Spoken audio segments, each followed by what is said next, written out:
Welcome to this episode of the Good Leadership Podcast, where we explore the stories, strategies, and insights of thought leaders who challenge us to think differently and lead better. Today, I'm once again joined by Dr. Paul Zak, who is a professor at Claremont Graduate University and is ranked in the top 0.3% of most cited scientists with over 180 published papers and more than 19,000 citations to his research. His 2 decades of research have taken him from the Pentagon to Fortune 50 boardrooms to the rainforests of Papua New Guinea. He has been called Dr. Love by Fast Company after his groundbreaking research on oxytocin as a neurochemical foundation for empathy, bonding, and cooperative behavior. But today, he's here to talk about something equally ancient and urgently modern: happiness. His new book, The Little Book of Happiness, draws a bold line from Aristotle's eudaimonia to modern neuroscience and wearable technology. This conversation today blends timeless wisdom, cutting edge science, and deeply human stories. So let's jump in. Welcome to the Good Leadership Podcast, where we explore the stories, strategies, and insights of thought leaders who inspire us to think differently and lead better.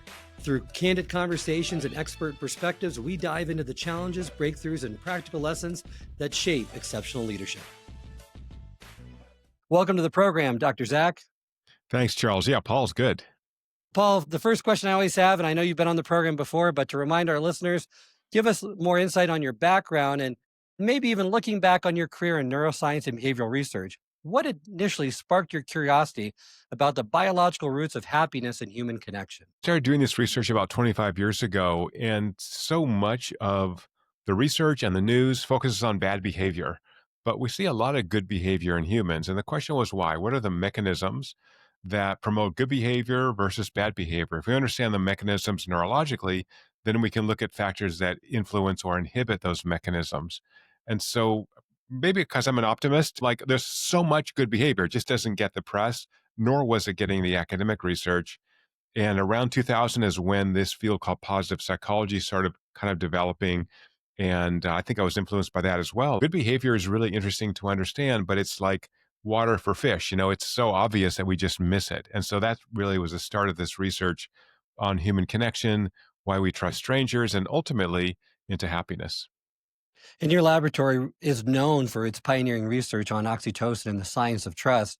Can you share maybe a pivotal moment or an experiment that shifted your understanding of how neurochemistry really shapes human relationships? Gosh, there's so many. There's not one pivotal moment. It's just the accumulation of studies. So we really focused on oxytocin, understanding all the pro-social behaviors and the subjective experience that oxytocin causes, but also looking at the negative side. What inhibits oxytocin? For example, high levels of testosterone. So we published many experiments using testosterone administration, looking at psychiatric patients, looking at criminal psychopaths. So really building this portfolio of findings where I gain this sense that I really have got this thing nailed. I really understand this. And then you write a book and do some media. And I think just having that conversation about most humans, most of the time, are good people doing good things. And we find about 5% of the people we measure are good people having bad days. They have inhibitory factors that manifest as bad behavior, but they're just good people who are super stressed or highly competitive or whatever's going on. And so I think having that different conversation is really important. So no real pivotal moments, just that accumulation of research. So all scientists by training and by expectations are skeptics. I'm a skeptic of everything. First of all, my own research. And so just gaining that confidence that every time we look at this, we're finding these consistent mechanisms. Papua New Guinea was life-changing. Let's go to the furthest place in the planet from the Western world and just see if the same mechanisms hold. And maybe that was pivotal because these people living in a rainforest who speak some crazy language I understand, yeah, the same mechanisms are in play. I love that. And I love how you focus on the positive and realize that people, for the most part, are good at heart and they're trying to do their best. So before we get into your book, talk to me a little bit more about how you personally define well-being or a good life, which I think will evolve that conversation as we talk about the book as well. Yeah, so I really think of this as thriving. Even well-being to me is too soft. It's like the absence of sickness. Let's thrive, let's engage, let's have a great life. And what we see is that people who are really thriving or living well have high energy, they have positive moods, and they're socially connected. They're doing things with other people. So you don't need all those factors all of the time, but that's generally what that looks like. So I think the book has happiness in the title, but it's really about thriving or eudaimonia, as you mentioned. How do I actually flourish over my entire lifespan, where most of the time I'm engaged in people? I'm happy about what I'm doing. I'm jumping out of bed, excited about what the day will bring. What was the reason why you wanted to write this book now?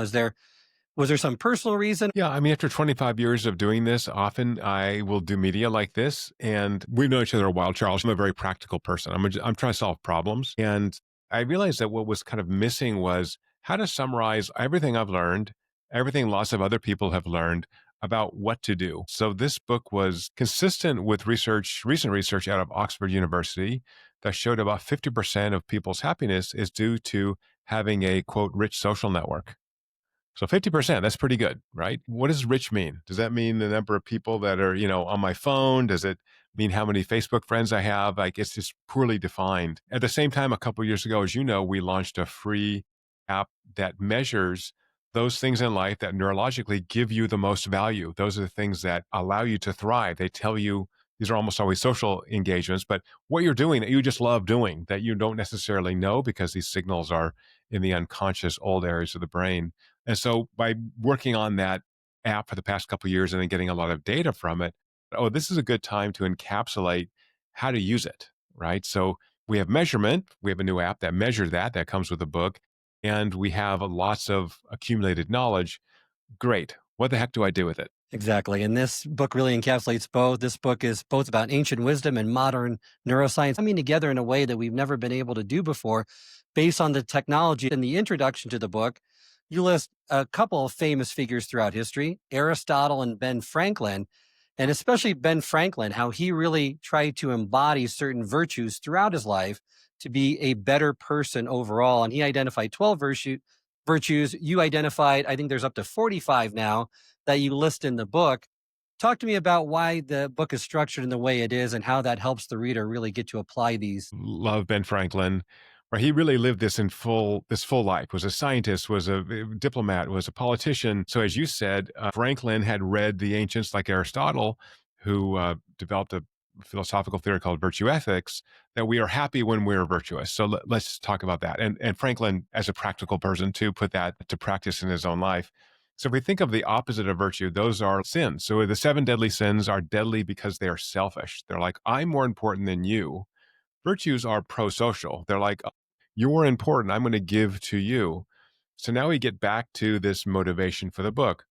Why would I ever help someone else, friend, stranger? Well, because we have a particular neuroanatomy that gives us value from being of service to others. It makes us happy when you're happy. We share emotions with others. And so, how do I build up that rich social network? I've got to invest in relationships. How do I do that? I've got to actually behave in a virtuous way. I've got to put you ahead of me at least some of the time to show that I'm invested in this relationship. So before we started recording, we were just catching up a little bit off air, and our kids are all young adults now. And the great thing about having kids out of the house is you have this gift of time that you don't have when you have kids living with you. And so you can develop new hobbies, you can develop new friendships. And so over the last 10 years, I've developed brand new friendships with an amazing group of guys, and we do some crazy fun stuff together, but I'm investing in those relationships. I'm investing time, I'm investing energy. I check in on them, they check in on me. Those are virtuous behaviors. So you got to have these people's backs. And so once you have that people's backs, like, what do I do? So this is literally, as you know, a little book. It's 8,000 words.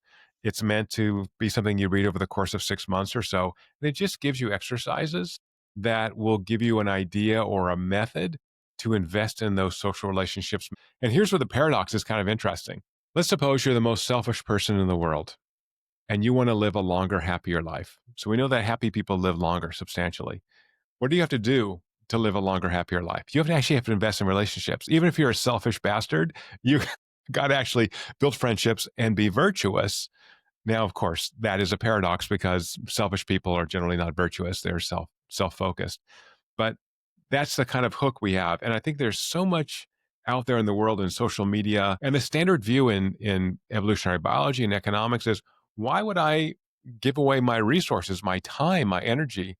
Oh, because we need those. We only thrive when we're engaged with other people. So just to finish that long explanation, because it was such a great question, we find in the data using this free app called Six that measures the things that give you the most value in life, that across all the people who have been using this anonymized data, about 80% of those high value moments are social. So for me, I write every day. It's part of my job. I'm writing scientific papers or blogs or whatever. And I'll get a key moment if I'm doing a really fun writing project. Like I like the writing part, I like the creative part, it's technical. But most of my key moments are talking to my wife, talking to my kids, seeing my friends, playing with a dog. Those are the things that remind us that we are socially connected. And it's so valuable to have that person who will check in on you or you check in on them. I call these the 3 a.m. friends, right? These are friends that you can call at 3 a.m. and go, I'm having a crisis. I need you to show up. Come to my house now. And I think I've done that once in my life. And I had still a very dear friend who showed up. I was having a family crisis. That's extremely valuable. So I think the book is about how do I develop a couple of those 3 a.m. friends.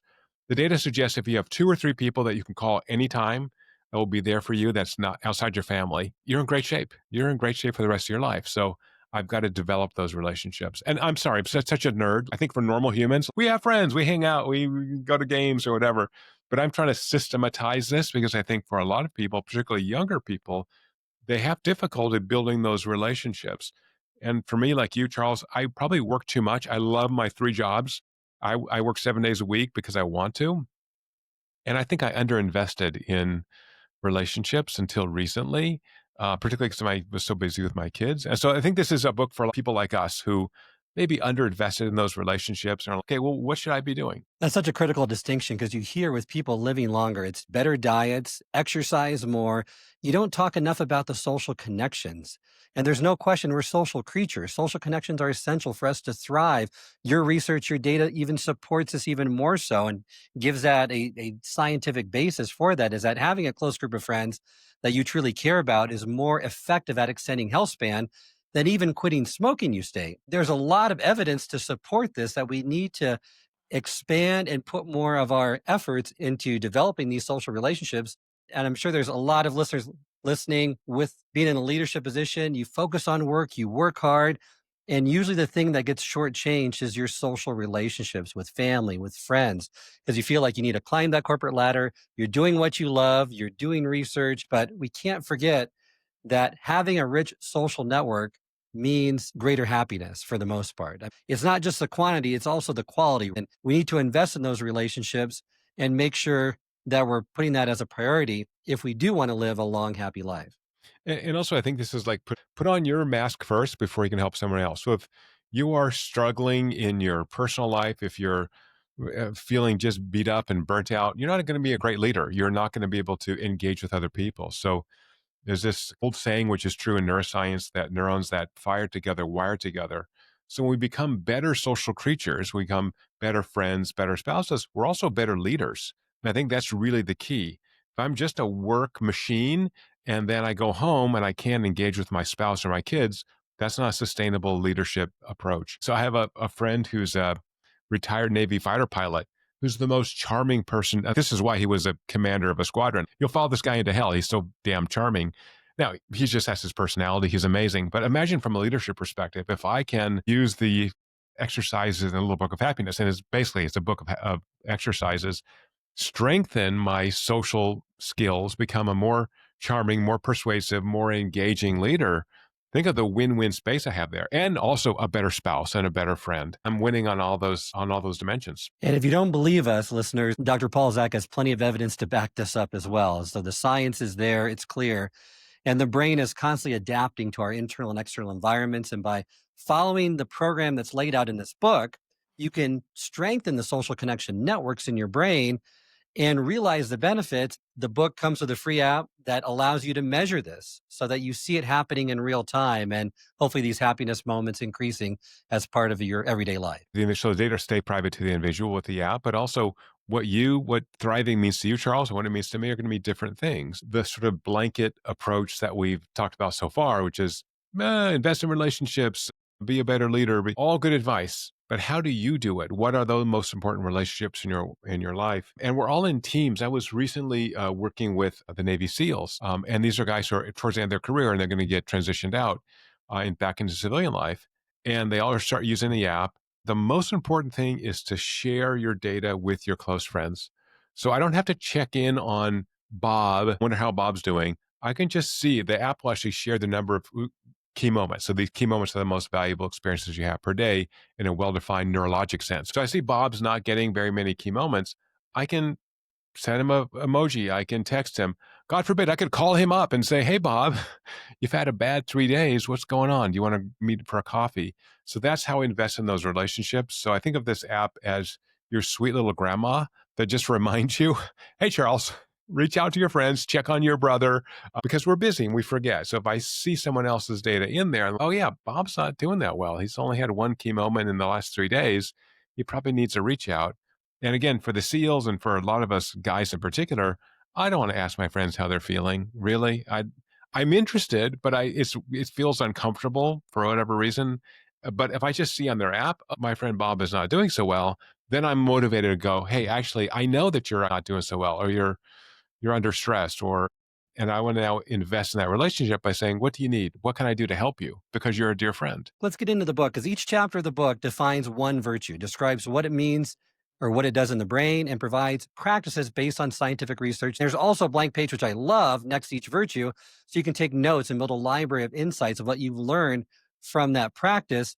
And you mentioned that all virtues are equally important. So they're presented in alphabetical order, but that's just for convenience sake. You can read the book and practice the virtues in any order you want. But Franklin said, try to do it one at a time. What is the benefit of focusing on one at a time? Because some overachievers, type A personalities might say, well, I'm going to tackle 10, right, Paul? I'm good with and this, and I'm going to try to put them all into practice at once. Are you talking about yourself, Charles? You're a little competitive. Yeah, I think a lot of these virtues are difficult. I want to give you something that's hard but achievable. So if you're doing 10 at once, you're just going to get burnt out. So some of these are like, don't eat meat for a week. So we know Americans eat too much meat, particularly beef. And so what's it feel like to be vegetarian for a week? You can get plenty of protein from vegetables. That's fine. Just do that because it's giving you that confidence that now I can do other things.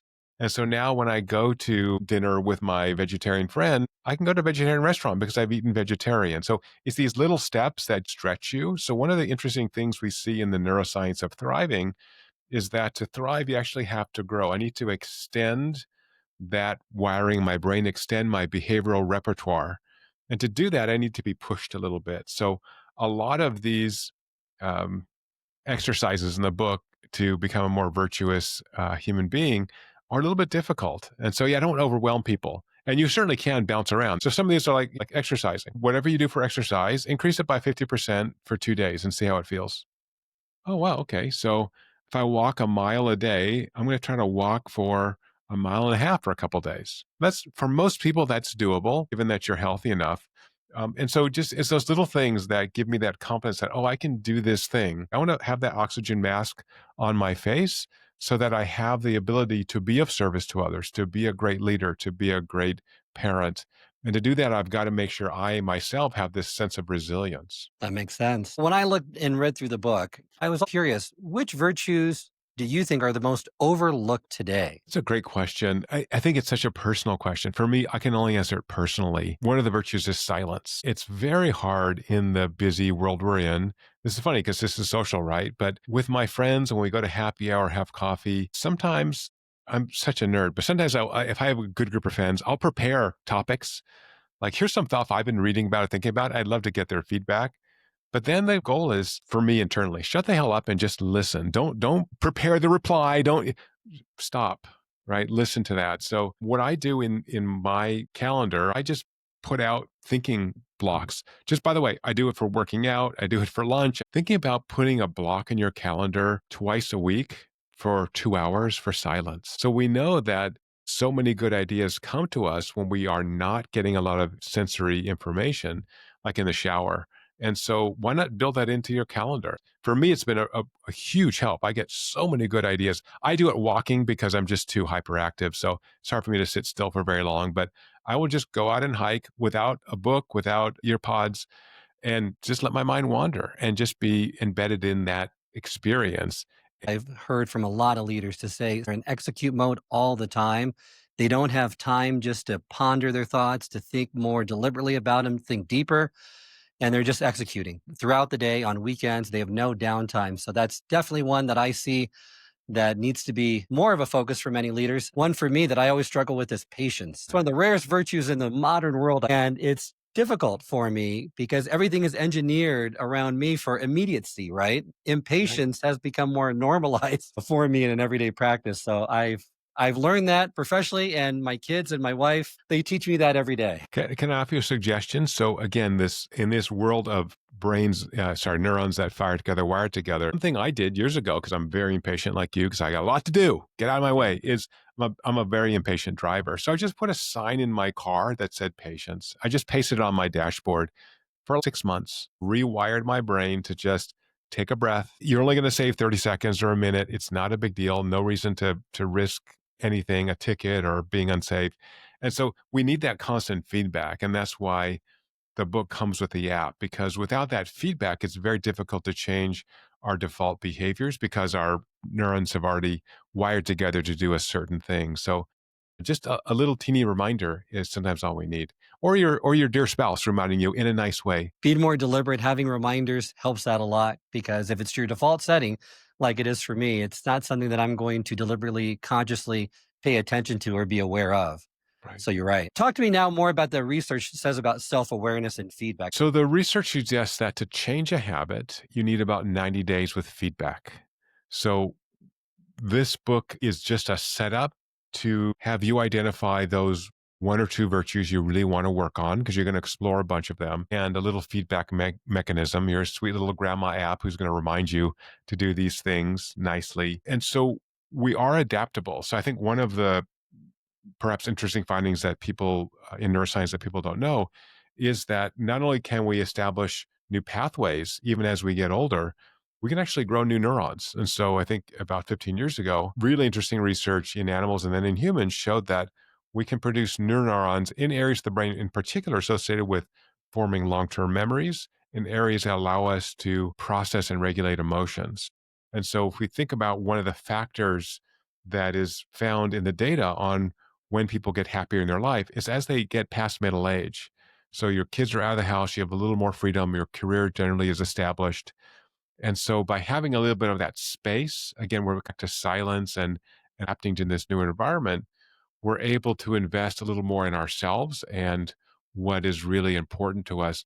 And our brains learn how to emotionally regulate better. So when we look at the number of good and bad moods that people have across the lifespan, as you get into your 50s and older, people just tend to have more positive moods. And that's great. So all I want to do now is have you lean into that and use those positive moods to form stronger connections with people around you. And if we think about the underlying brain basis for connecting to others and to get these high value moments neurologically, they are being present and being emotionally open. Now, who do we want to be around? Someone who's distracted, who's just running like crazy, or someone who's not sharing how they feel about things and not understanding how you feel? No, those are actually the two factors that make us better social creatures, being present and being emotionally open. That's what the app is measuring. And that's what these exercises teach you to do better. And that's, I think, again, where the patience comes in, where the silence comes in. If I really value this relationship, I do want to shut up. I do want to be patient with him or her. So I'm fascinated by all the humans. I worked a lot with psychiatric patients, and their brains are working differently, but they still are human beings. And it is so interesting to interact with people with schizophrenia or traumatic brain injuries. They're struggling to fit into the reality that most of us see, but their brains working differently. And to me, that's a real sense of compassion. I don't want to think, oh, you're a weirdo or there's something wrong with you. It's a person's brain just working differently. And guess what? All our brains are working differently all the time. So we're all weirdos, and that makes life interesting. But that means we also have to be accepting of people as they are and not want to change them. We can just change ourselves. Great advice.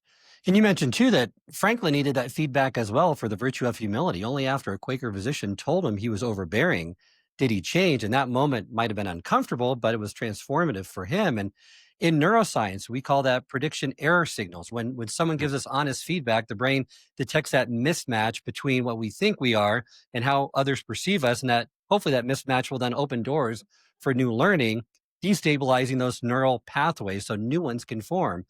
And I find, no self awareness, really, then no behavior change. No feedback, no long term habit formation. I mean, those two are so critical for behavior change and habit formation.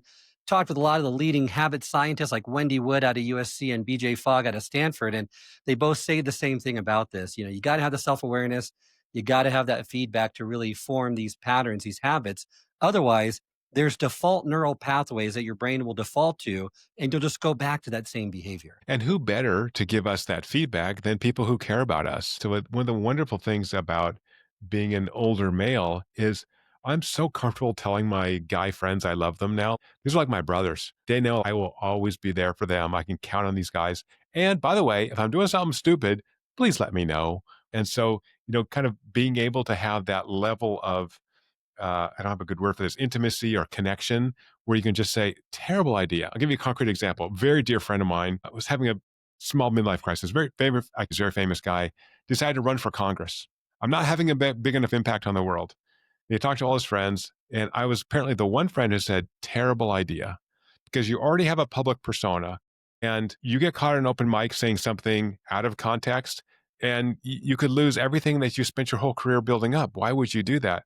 Did running for Congress, didn't make it through the primaries, but he had an interesting experience in his life. But that's the level of, if you love someone, you can actually tell them the honest thing, not in a mean way, but here's the reasons why I think this would be a bad idea for you.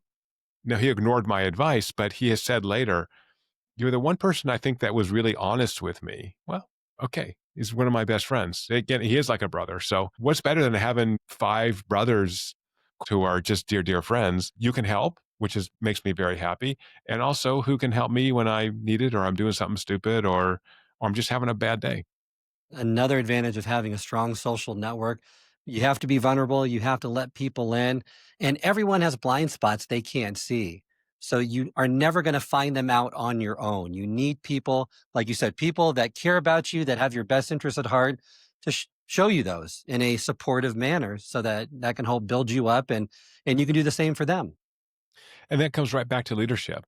If you're a leader and you're not secure enough to have people critique you, you're going to really start missing things. In my organizations, at least, I want to get every brain working on some problem that I'm trying to solve, get as much information. Even if I have to make the ultimate decision, there are all these smart people who are interested in the same thing I'm interested in because we're in the same organization. So I want them to be critiqued. Now, again, that's part of the scientific method. As I said earlier, I'm skeptical of everything. And I want my graduate students, I want my undergraduates to be skeptical of anything I say and to empower them to provide feedback. Like, hey, why don't we do it this way? By the way, sometimes the youngest people have the most profound questions because they're not trained, they don't have the language, and they'll ask these really fundamental questions like, why the heck are we doing this thing at all? Well, okay, I don't know. That's a good question. We can stop. And so thinking about pivots in your life, it's great to have a little bit of a nudge sometimes to kind of make that pivot. And I find that too with leaders that portray themselves as being perfect, having no weaknesses. They don't connect well with the people that are following them. They have to show more vulnerability, show that they make mistakes too. And you're right, open that area for discussion. Make sure there's psychological safety there and they're doing it with the right reasons. But getting all the brains working on the same issue, and getting either the devil's advocate approach or the de Bono's hats approach, but getting people to think about the problem differently and come at it from different angles is so critical. But really, the leader has to invite that discussion and invite that from them to make sure that it's a safe environment in which they feel valued and their voice is heard. And that's where that building that relationship at work is important. So again, as social creatures, we're going to build relationships at work. You can go to happy hour with your direct reports. They're aware who writes the checks. There's no confusion there, but really investing that time. So I think last time we were on, Charles, I talked about the consulting I'd done with Zappos years ago when they were starting up. And they still have these monthly block parties. They want people to socialize with each other because it reduces the frictions we have at work and enables people to be honest when you're starting some new program, and we need as much information as possible. And so I do think honesty is one of those 45 virtues in the book. And it's difficult sometimes. It's difficult when you may have a hierarchy. But what's more important than honesty? So again, for me, it's a core value for myself. And to be able to tell my friend who's so excited about running for Congress, I think he shouldn't do it. I'm just being honest with you. I love you. I'll support you. And by the way, I gave him money and I went to his events. Once he made that decision, I'm all in. I'm going to support you no matter what happens, but I'm going to be honest because I love you. If I don't love you, then I don't care. I just can lie or whatever and get out of the conversation. So I think we have to build, maybe love's too strong a word, but we have to have a caring environment so that, as you said, people are psychologically safe and then can be, hey, I really care about you. My pet peeve is the word human capital. You're not a machine. You're a human being. And you're going to have good days and bad days. You're going to have emotions. You're going to have great cognition. That's okay. All that's interesting. And emotions are how we show things are important. So if you freak out on this new policy I'm thinking about doing, that's data for me as a leader. So maybe you should have been able to regulate yourself a little better. Maybe you hadn't slept because your kid had the flu last night. I don't know. But I'm getting data. If you've got your oxygen mask first, if you are strong enough and aware enough of your position, then you could absorb even that negative data and see it not as stupid, hysterical person, but well, maybe I should put some weight on that because it might be valuable. It's a good perspective to have for leaders, you're right. I'm curious, do you have a favorite virtue personally or one that you struggle with more than others? Struggle with, I mean, patience is certainly one of them. I think, as I said earlier, silence is really my favorite. I've tried almost all the exercises in the book, and I find a lot of them really, really hard. I probably lack some empathy, and so it's very difficult for me to spend a huge amount of time just listening and not talking when someone has a problem.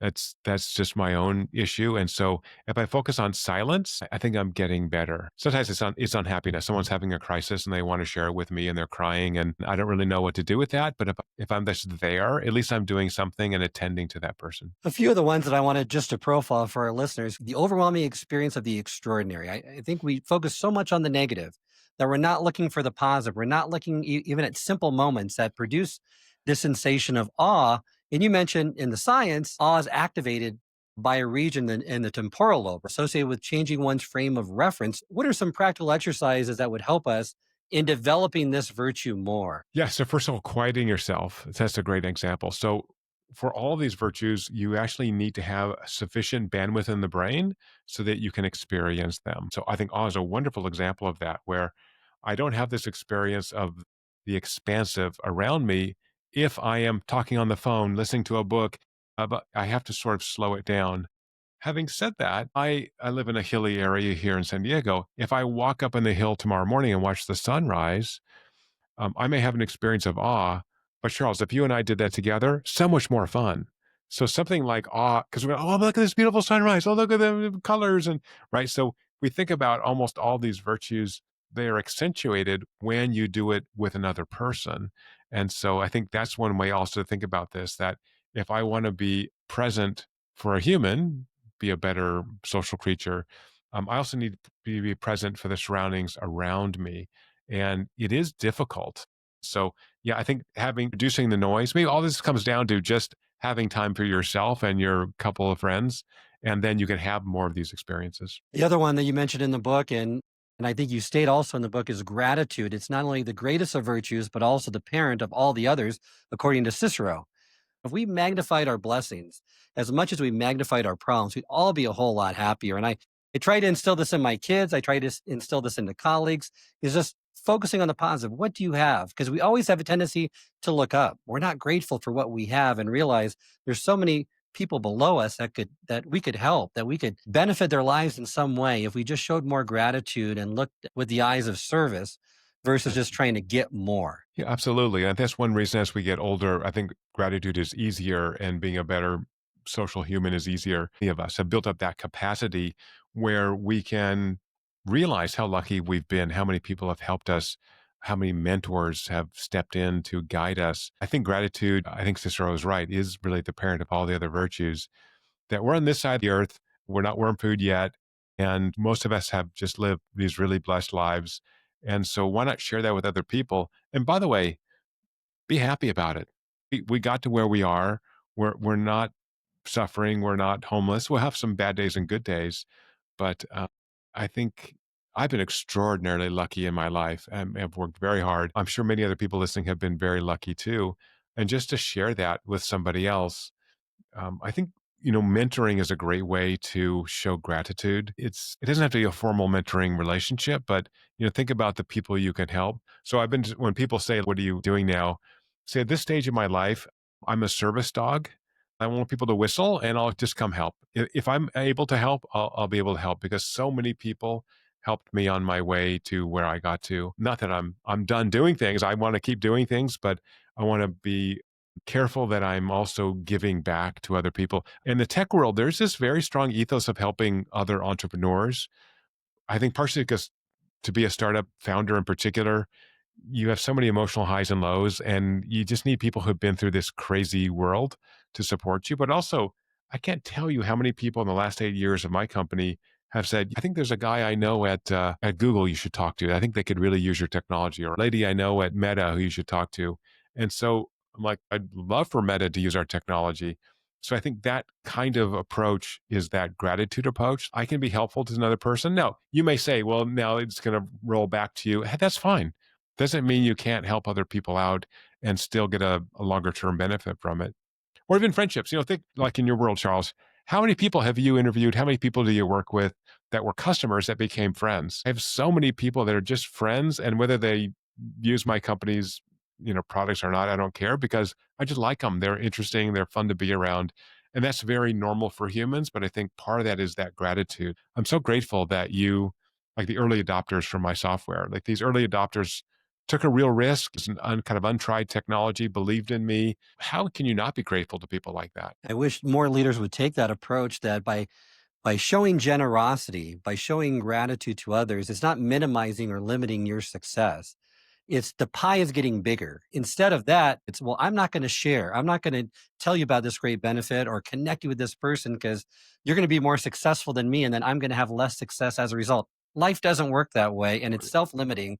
And it's really not a great way to live because why don't you celebrate the success of others? Because if you just are celebrating your own success, that's not going to be as rewarding of a life as if you could be celebrating everyone else's success that you've helped in small part to create without expecting anything else in return. Do it out of service. Know that it's the right thing to do. And that's really what I find and have found throughout my life is I want to do that more because that makes me feel the best. You have these, people who 5 years down the road reach out and go, "Oh, there's someone I want to meet," or "We're going on a trip and we want to invite you." All that kind of fun stuff. So there it's okay to have a selfish component too, which is I want to be of service because I want to be socially connected. I probably burn a couple hours a week talking to entrepreneurs who someone connects me to, and honestly, I sometimes dread, this person's a startup person. I'm 8 years in, but I think, oh, what? But people talk to me when I was just starting out. What? Don't be a jerk. And oftentimes those conversations are a one-off and they don't go anywhere. But then at least as you said, I have that. Oh yeah, I was kind of paying forward the thing that someone gave me, that nice benefit. And we all talk to each other. So when you screw someone over, people find out pretty quickly. And when you're a helpful human, I think people also find out. Like that's the person I want to be around. That's the company I want to do work with. I think it's also important internally that we create this. If we have a culture of gratitude at an organization, then we're all grateful for each other. Number one, we're grateful that we have this job. Hopefully, our organization has a mission that we understand. Ultimately, as Peter Drucker said, every organization's job is to improve people's lives in some way. So we all have a mission. We all have a service mission. So we should have some gratitude that we get paid to do this thing that presumably we enjoy doing. Well said. What do you hope are the ripple effects that readers have after finishing your book? What would be your big, hairy, audacious goal for them?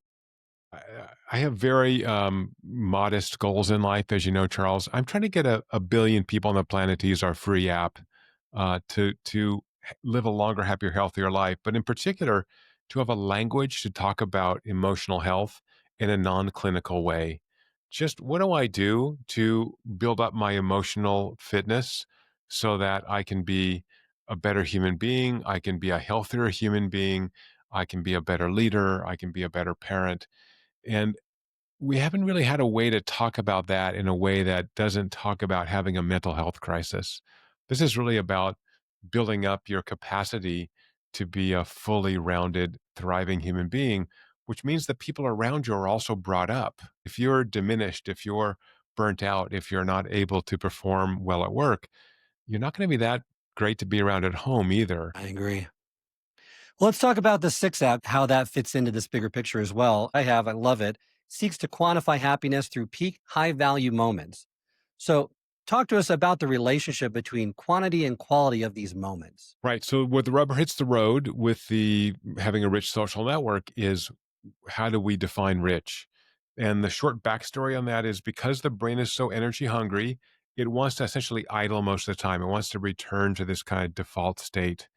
So what we found is in many years of research is we identified how the brain values social emotional experience.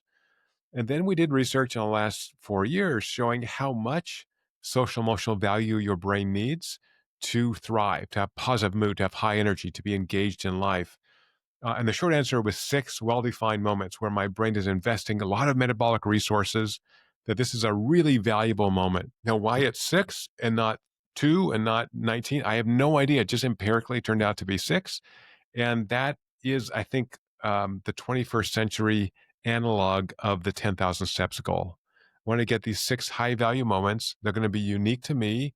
The app is unique to the individual. No one sees that data. And I can start seeing which of these moments are most valuable to me. So again, it's not going to be quantity, it's going to be quality. The brain is investing resources in the expectation of the quality of the experience. Right. And so again, I might have six high value moments with one person. That's wonderful. When I was with the SEALs last week, we had dinner and I gave a talk and I got four high value moments. I had dinner with 30 Navy SEALs. Come on. What's more awesome than that? So in the course of 3 hours, I got four high value moments because it was just a fun life experience. They asked me to come out and give a talk and have dinner. I'm like, I'm going to say yes to that. So I think that's where the thriving comes in. What things do I say yes to? And also, I think importantly, what things do I say no to? So I think one of the things that we find in people who are really thriving is also the ability to say no, but say no nicely. I can't do everything. And so I do have to say no to a lot of things. And I have built up a number of systems that allow me to say no in a nice way. For example, hand off someone to somebody else or have an agent who can talk for me. But yeah, six is nice. It's an integer. It's only got one digit, right? It's a simple goal. And again, it gives us that language I talked about before to talk about those high value moments. And also the sharing is so important. Charles, I'm an introvert. I think you are too. My wife always wants to hear about my day. I don't want to talk about my day. I'm done. But she has my app. You'll see like, oh my God, you had like seven high value moments. What the heck happened today? I'm like, well, it was this amazing meeting, or I got to record this podcast with my friend Charles Good. It was so much fun. And so it'll pull me out of my introversion. So anyway, I think that's a great way to check in on us and to have that simple, almost simplistic language. I just want to have six high value moments. Love that. So the app helps with happiness, but it also helps introverts becoming more social. They share Yeah, those stats with their loved ones. Great. I'm measuring right now. And right before you, I was on with one of my former graduate students who works for my company, Laura, who I just love to death. She's been with me 15 years, from my lab to my company, the most amazing, charming human you ever met. And I got a high value moment on my Zoom with her. So, do I love the Laura? Of course, I love Laura. She's amazing. And it just reminds you, oh, yeah, I should talk to Laura more than once a week. She's a wonderful friend. That's an important thing to mention too, that this app helps you to identify those moments to have more of those. Be more deliberate. Once you know what's driving your happiness, hopefully moving forward, you can be more deliberate in scheduling more of those opportunities with those individuals. I wish I had said it as succinctly as you, exactly. And when we ask people on self report, what do you think your high value moments are? They have no idea because, again, these signals are deep in the old parts of the brain that are out of conscious awareness. So just having this app to learn about yourself and, as you said, lean into those things that are most valuable to you, you get to learn about yourself. And again, share that information with some people that you love and trust. Yeah, it's a real way to connect to others. Well, what you said too, I think is profound as well. Most people don't know what's driving their happiness, Right. which is counterintuitive to me because you'd think you would know this. It would be something that, oh, yeah, I know. When I hang out with these people, when I do these experiences, hey, I'm happy and life is great. But a lot of times we don't. Yeah, I call this the Freudian hangover. We think from this wacko Freud that if I just poke you the right way, I can make the unconscious conscious. Your brain doesn't work that way. Your liver doesn't work that way. Your heart doesn't work that way. So almost all of what your brain's doing is unconscious. You know me, Charles. I work really slow. So it just took me 25 years to figure this out. No big deal. But it's out there. It's proven by science. I love it. The app works great. Does it change the number of minimum peaks that you need to have each day if you have a lot of stress or going through a major life transition? There's also in the app this measure we call safety, which is, do you feel comfortable in this environment? As I said earlier, do you have the kind of neural bandwidth to really have a high value moment? If you see that your safety is consistently low, the first thing is to address that as table stakes.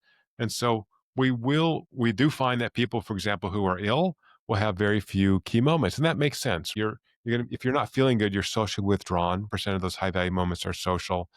But major life transitions, I think, also give yourself a break. You can go through a couple weeks and just have some bad days that we all going to go through, and then hopefully come out on the other side. And I think the companion of the book just gives you baby steps to try to reach out and then reconnect to those people who are really there to support you. And it is hard. What we find in the neuroscience, which is perhaps interesting, is when we want to have this nice reciprocal, caring relationship, strong connection, someone has to initiate it. And so the book is about how to initiate that, essentially, how to train yourself to do those things that help strengthen those relationships. So, one quick example years ago, just because I'm an introvert, I don't want to talk to people, I started talking to people in elevators, like when you're at a conference or hotel room. And about half the people kind of freak out, which somehow makes me happy. And the other half, you have this nice 20-second conversation. Where are you coming in from? Oh, Florida. I was there last week. Oh, Jacksonville. Oh, that's a weird town. And you just have this really fun little conversation. So I decided I'm going to be the initiator. I'm not going to pretend like there's not another person in the box with me. I'll say hello and have a little conversation. So I'm constantly applying these lessons to my own life because I want to be able to be that person who is open, who's approachable, who's emotionally ready to engage with people in a vulnerable and real way. I heard a great piece of advice that if you want to be more interesting, be more interested in the other person. Everyone's Mhm. favorite topic to talk about is themselves. So ask them more questions, be more curious and stay curious longer is such great advice for us introverts so that you don't have to worry about providing a list of questions like what you mentioned earlier in the podcast and you come ready with that. It's just being more curious. And I find that time and time again to work incredibly well. What excites you most about the impact of neuroscience and behavioral science on happiness and meaning? Is there I think it's really having a way to measure what we value the most, what really brings us joy and happiness, and understanding that that is often a shared experience. So, having that language and that measurement tool, that's all I want to do for the next 10 years of my life. I'm just on the road. We're on 6 continents now. Somehow I have to get it to Antarctica. So, I have to get someone to invite me down there. But I just can't think of a better thing to do with my, remaining professional life than talk about the science of happiness and thriving and give away a free tool so that people can be happier. I love that.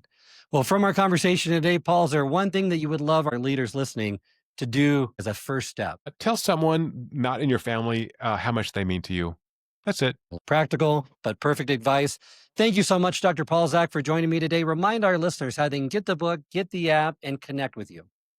The book is The Little Book of Happiness, A Scientific Approach to Living Better, available on Amazon, any online store. And the free app is at your6.com, your and the number 6.com. And if you have other questions and you're listening to this, you must be an awesome human. So you can just email me there. Thank you, Dr. Paul Zach, and thank all of you for joining. Remember, happiness isn't just something we chase, it's something we practice, something we build, and something we choose in small, repeatable ways. So if you're listening right now and you felt even one spark from this conversation, here's your invite. Pick one virtue, practice it today, track one high value moment, and then do it again tomorrow. You don't need a full transformation, but you do need one intentional act, one moment of presence, generosity, gratitude, patience, adaptability to begin rewiring your life. I hope this episode has provided you with valuable insights. If it has, I ask you to share it with someone who would also benefit from it. If you've been enjoying and gaining knowledge from this podcast, then subscribe to our YouTube channel where you can find all the previous episodes of the podcast and additional learning resources. You can also subscribe to the podcast on Apple or Spotify and leave up to a 5-star review.